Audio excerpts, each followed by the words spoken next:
नमस्कार, आपने देखना शुरू कर दिया है द एंगल और मैं हूं आपके साथ छवि अवस्थी। दोस्तों, राजस्थान की राजनीति में आरोप प्रत्यारोप तो मानो रोज की सी बात हो गई है, क्योंकि जिस तरह की परिस्थिति राजस्थान में बनी हुई है, जिस तरह का सियासी संकट राजस्थान में आया हुआ है, उस तरफ ना कांग्रेस और या बीजेपी, किसी की भी बात कर लीजिए, एक जैसी स्थिति नजर आ रही है। जहां कांग्रेस लंबे समय से बाड़ेबंदी में थी, बंद थी, और वहीं बीजेपी लगातार बयान दे रही थी कि कांग्रेस बाड़े में बंद है, विधायक सारे बाड़े में बंद है। ऐसे में अब खुद बीजेपी भी बाड़े में बंद हो चुकी है। 20 विधायक अब तक गुजरात जा चुके हैं, 20 से ज्यादा लगभग। अशोक लाहोटी के पास आज जिम्मेदारी थी, उन्होंने सभी विधायकों को आज भेजा और उनका कहना था, जो विधायक थे, कि हम किसी बाड़े में बंद नहीं है या बाड़ेबंदी के लिए नहीं जा रहे हैं, हम तो शैक्षणिक भ्रमण पे जा रहे हैं। सवाल ये खड़ा होता है कि जहां राजस्थान में कोरोना फैल रहा है, जहां एक तरफ सियासी संकट आया हुआ है, ऐसे में भाजपा के विधायक क्या पर्यटन की दृष्टि से या फिर शैक्षणिक भ्रमण के लिए गुजरात जा सकते हैं?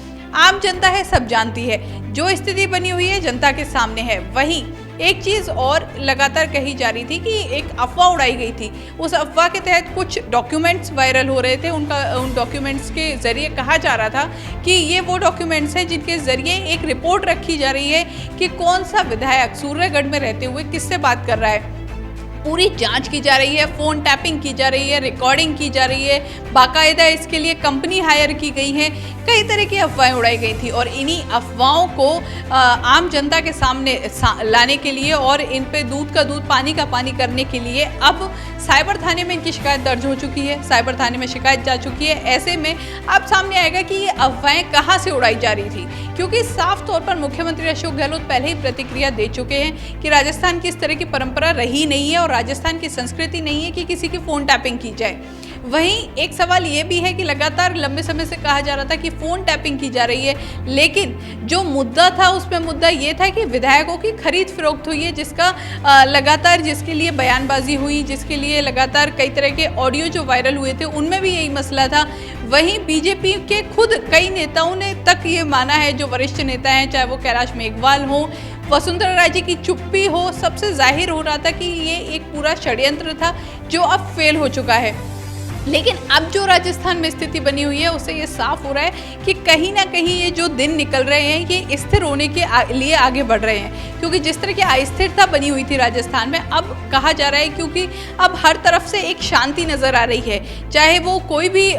बीजेपी हो या फिर पायलट गुट हो या फिर गहलोत गुट, सभी की तरफ से कहीं ना कहीं एक कदम पीछे होते नजर आ रहे हैं। ऐसे में जो रायता बीजेपी में फैला है, जो रायता बीजेपी में अब फैला है, क्योंकि वसुंधरा राजे दिल्ली जाके बैठ गई हैं, लगातार शीर्ष नेतृत्व से मुलाकात चल रही है। पहले उनकी मुलाकात जेपी नड्डा से हो चुकी है, राजनाथ सिंह से हो चुकी है, अब कहा जा रहा है कि प्रधानमंत्री मोदी से भी वक्त मांगा है। तो ऐसे में जो बीजेपी अब तक कांग्रेस को देखकर खुश हो रही थी और कांग्रेस में जो लड़ाई चल रही है उसको देखकर आगे की रणनीति बनाने की सोच रही थी, उसी बीजेपी में अब खुद रायता फैल चुका है। अब देखना ये है कि जो ये राजस्थान की राजनीति में पूरा एक जिस तरह का माहौल बना हुआ है, असमंजस्य की स्थिति बनी हुई है कि किस पार्टी में क्या चल रहा है, किस पार्टी के विधायक कहाँ पर हैं, कहीं ना कहीं आम जनता को कंफ्यूज करता है। लेकिन जो ये स्थिति बनी हुई है, शायद पहली बार ही बनी है राजस्थान में और जनता के लिए बहुत नई है और खुद राजनेताओं के लिए भी नई है और इनसे टैकल करना भी नया है। ऐसे में अब ये देखना होगा कि ये पूरी स्थिति कब स्थिर हो पाती है। वहीं जो चर्चा चल रही है सियासी गलियारों में, वो ये है कि अब कहीं ना कहीं स्थिरता की ओर आगे बढ़ रहे हैं। बसपा के विधायकों को जैसे ही नोटिस तामिल हुआ था, उसके बाद कहा जा रहा था कि जिस तरह बसपा के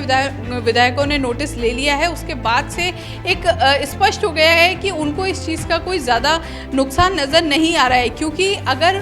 किसी भी तरह व्हीप भी जारी होता है तो व्हीप वो उन पर लागू नहीं हो सकता, क्योंकि व्हीप जारी करने के लिए जारी करने वाला व्यक्ति खुद विधानसभा का होना चाहिए, विधानसभा में सदस्यता होनी चाहिए। ऐसे में क्योंकि वहाँ कोई भी बसपा का नहीं है, पूरे 6 जो कहा जा रहा था कि पार्टी का विलय नहीं किया गया है, जो विधायक हैं, जो विधायक दल है उसका विलय किया गया है, तो उस पर कोई सवाल नहीं खड़े हो सकते हैं। जो भी हो, आगे जो भी परिस्थिति आए, लेकिन हर तरफ से नज़र आ रहा है कि सरकार पूरी तरह से सुरक्षित है। वहीं एक सवाल ये भी है कि अब पायलट गुट का क्या होगा, क्योंकि पायलट गुट की तरफ से काफ़ी समय से शांति रखी हुई है। सचिन पायलट कोई भी बयान नहीं दे रहे हैं, क्योंकि कहा जा रहा था सुप्रीम कोर्ट में मसला चल रहा है, इसलिए शायद सचिन पायलट चुप हैं, क्योंकि वो नहीं चाहते कि कोई भी चीज़ नेगेटिव जाए। तो अब आगे क्या होना है और जो बीजेपी ने बाड़ेबंदी की है उसका क्या निकल के आता है सामने, क्योंकि वो बाड़ेबंदी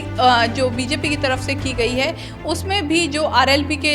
जितने उनके विधायक हैं उन्हें अलग रखा गया है, बीजेपी के विधायकों को अलग रखा गया है। ऐसे में देखना होगा कि राजस्थान की राजनीति जो एक पूरा एक मिश्रण हो चुकी है अलग अलग रंगों का, ये मिश्रण कैसे निकल के आता है इसमें से एक रंग, और कैसे जो ये राजस्थान में जो सरकार एक स्थिति बनी हुई है अस्थिरता की, ये कैसे स्थिर हो पाती है। इसी तरह के वीडियोस के लिए द एंगल देखते रहिए और हम इसी तरह की वीडियोस आप तक पहुंचाते रहेंगे, लेकिन आपको हमारे चैनल को सब्सक्राइब करना होगा। नमस्कार।